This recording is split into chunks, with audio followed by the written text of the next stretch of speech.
இயேசுவில் எனது அன்பிற்குரியவர்களே, இன்று திருமுழுக்கு யோவானுடைய திருவிழா. மிக அற்புதமான பெருவிழா.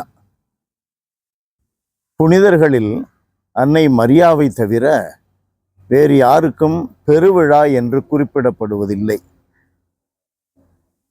பெண்களிடம் பிறந்தவர்களில் இயேசு குறிப்பிடுகிறார், திருமுழுக்கு யோவானை விட சிறந்தவர் யாரும் இல்லை.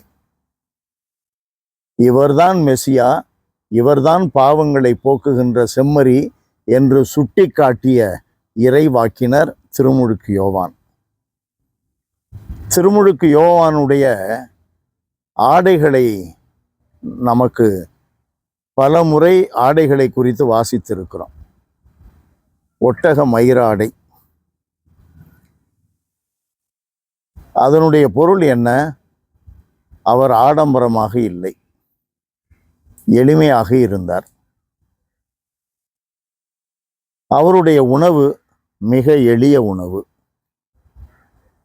இதிலிருந்து எனக்கு கிடைக்கின்ற ஒரு கருத்து என்ன? ஆண்டவரை அறிவிப்பவர்கள், ஆண்டவருடைய ஊழியர்களாக இருப்பவர்கள் எவ்வளவு எளிமையாக இருக்கிறார்களோ அவ்வளவு வல்லமையாய் இயேசுவை சுட்டி காட்ட முடியும், இயேசுவுக்கு சான்று பகர முடியும்.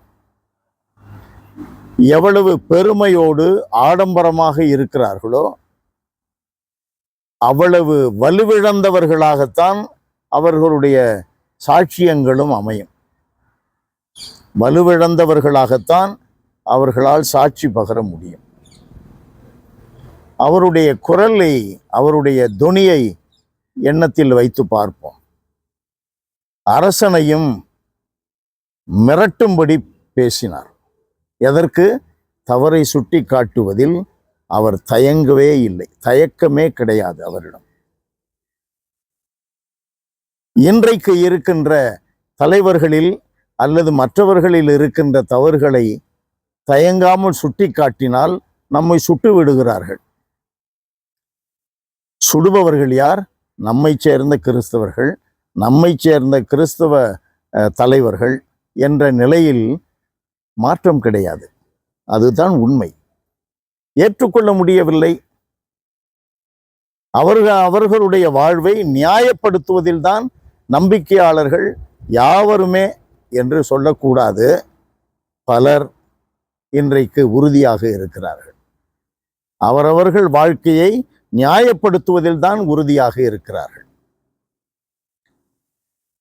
கடவுள் முன்பு நாம் எவ்வளவு நியாயமுள்ளவர்களாக இருக்கிறோம். ஆண்டவரே, பாவி என் மேல் இரக்கமாயிரும் என்று சொல்லக்கூடிய அளவில்தான் நம்முடைய நியாயங்கள் இருக்கின்றன.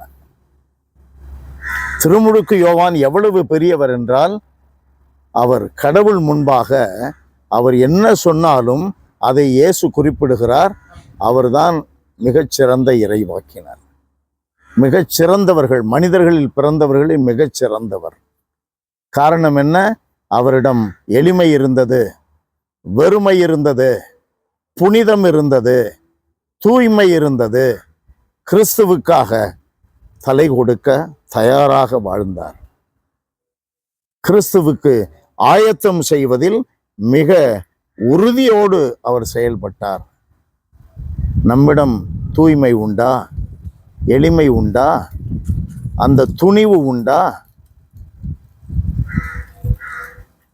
எல்லாம் வல்லவரே எங்கள் இறைவா, உம்மை போற்றுகிறோம், உம்மை புகழுகிறோம்.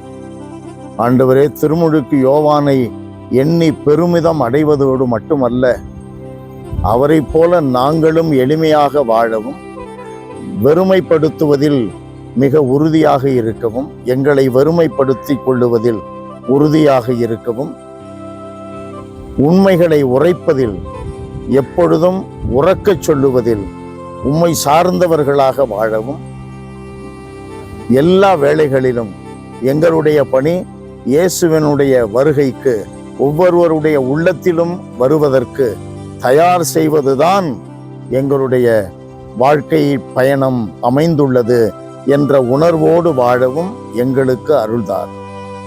இயேசுவின் பெயரால் மன்றாடுகிறோம் தந்தையே. ஆமென், ஆமென்.